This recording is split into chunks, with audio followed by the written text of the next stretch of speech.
Home Show. Josh from Cyprus has a question about AC drainage. Well, the problem is, Tom, his pan under his unit seems to have a constant flow.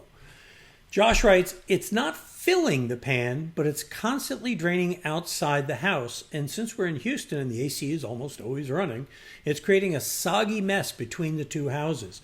The water is cold, so it's not the hot water heater leaking. I'm not sure just how it is or if this is normal. What should I do about it?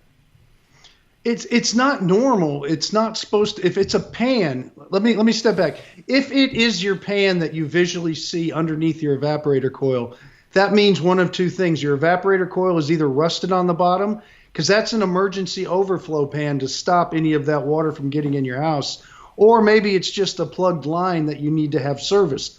This is a great time for someone to come out and service it and make sure that your primary drain line that you never see, it is draining properly, because all air conditioners remove water. And the fact that in this question it said, but it's not filling the pan, whew, that is a good thing, because if it does, you're in a big heap of trouble.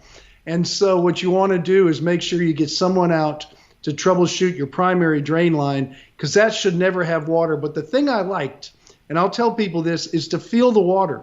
Find out if it's hot or cold. And he did that. And so that will tell you if it's a water heater or air conditioner. So he was sharp on that side, and that goes for anybody. But as far as that goes, it should not be draining there. That's only an emergency. When you see it, you call your service person, or you learn how to take care of it yourself. But in this case, get someone out to take care of it, because it sounds like it's been going on a long time, and you don't want it to overflow. Well, Josh is smarter than the average bear, because he's listening to you and writing in with a question. So he's That's two good. Steps ahead already. So, all right, you could be smart like Josh, too, and go ahead and send your questions in. Visit HomeShowRadio.com. Fill out the Ask Tom form, and we'll answer it just like this in a video that we post a new one every day at HomeShowRadio.com, at our YouTube channel, and Facebook.